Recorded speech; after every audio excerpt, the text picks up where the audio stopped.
Good morning. Good morning to all my industry leaders. Good morning. What is it? Is it Tuesday? Tuesday morning.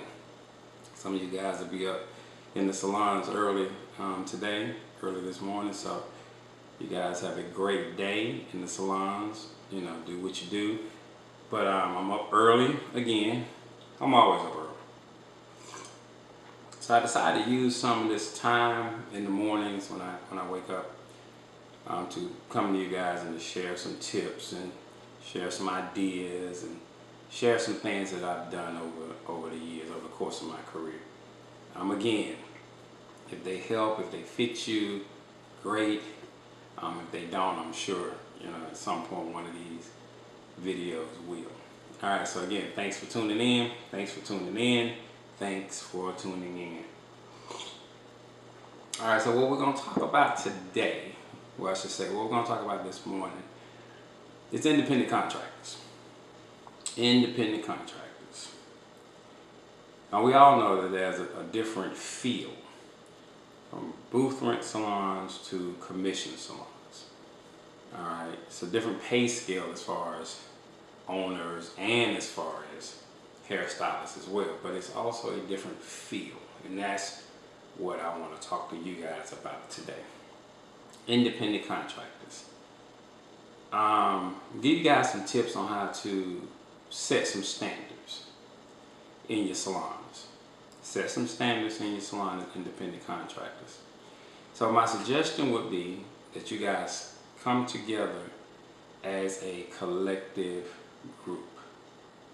Come together as a collective group and decide what is your customer experience going to be. Okay?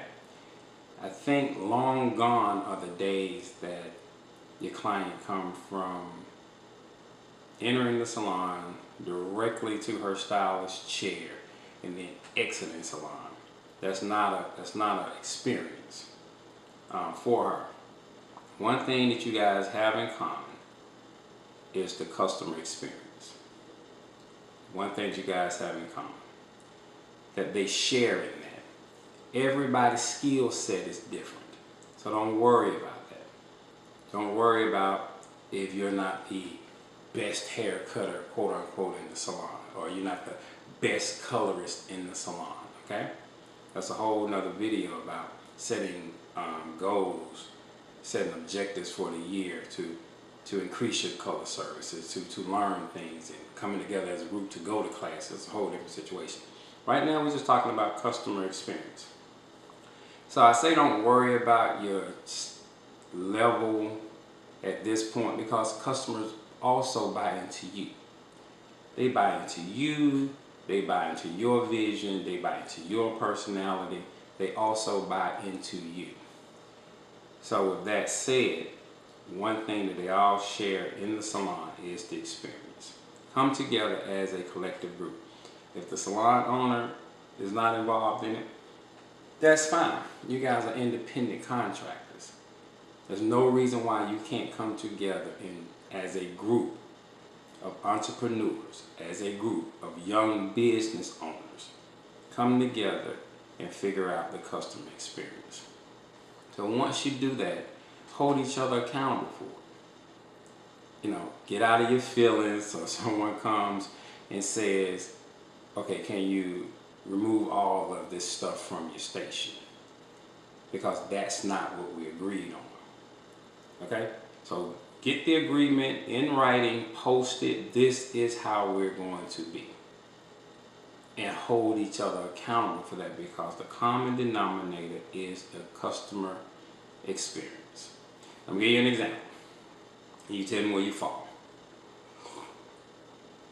I often use this example when I'm teaching classes. Get your favorite restaurant in mind. Your favorite. I'm talking about sky's the limit. You getting ready to take your boo out, or you getting ready to celebrate your retirement, or whatever the case might be.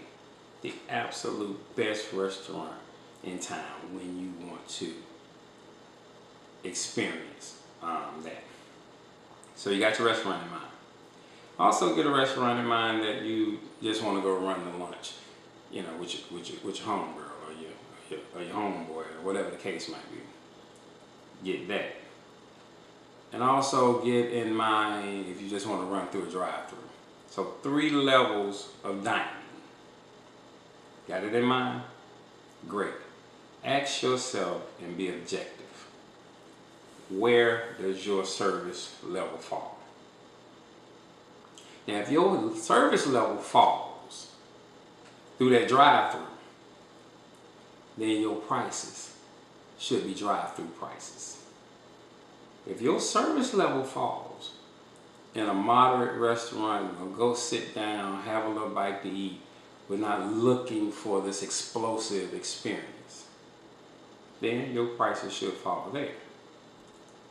But if your prices are on the higher end, that restaurant that you'll go to with, like, you're not holding back, finances is not a problem, you give them that card without an issue.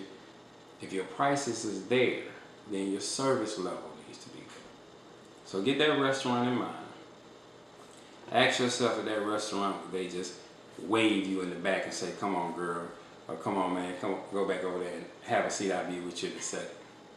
Would they do that at that restaurant? How are they going to treat you? How are they going to service you? Are they going to walk you to the table? Are they going to ask you how your experience was? If anything else you need? Are they going to service you for that $120 plate of food? What service do you get with that? Now ask yourself a question. When you tell your client her service will be $80, $100, $115, how does her service level feel? Because just like you know how it feels to swipe your card in the service you want for $100+, they also know how it feels to swipe their card for the service they want for their $100+. So you have to be honest and you have to be objective to where your service level falls. Get all of that stuff off your stations. You have food, cups, you have the gel that you used to mold the 3 clients ago, still on your station. That's like going to a restaurant and they still got some silverware from the previous person. I'm talking about, was she coming back? Okay, put it out when she come back. On your station should be what you are working on for that person. The only thing that should stay on your station is a set of finishing products. And it shouldn't be no more than 3 or 4 of them. That's it. Everything else is placed on your station, used for the customer that's in your chair. When she exits your chair, then that product goes back up. I don't care if you have to pull it out 20 times a day. That's your price point. Your price point for what you're charging, say you should pull it out 10 times a day. Okay? Those are just some small examples of where you have to be objective to where your service level in your environment stands. The cleanliness of the salon. The people that come in at 4 p.m. should get the same atmosphere or as close to it as possible as the people that came in at 9 a.m. and helped you open up. Their money spent just the same. All right? So again, I challenge you guys to come together as a group and collectively ask yourself, what is the client experience going to be? And hold each other accountable for it. Be super objective with yourself when asking yourself, what is your current service level stand? And if you want a high-end service level, if you're charging high-end dollars, then everything needs to match. And you need to come up or raise your service level. Okay? So if we do that as a group, if we do that as a collective industry, I think the standard will start to be raised. Standards start to be raised. You have some passion about what you're doing. You have some pride in what you're doing. You have some pride in servicing people. All right? It's a beautiful industry. All right?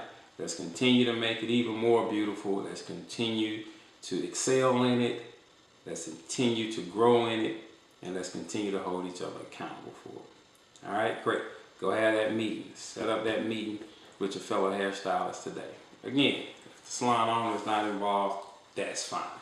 It would be the best interest for the salon owner to be a part of it too. But again, you're independent contractors. Get that customer experience together. All right? Till next time.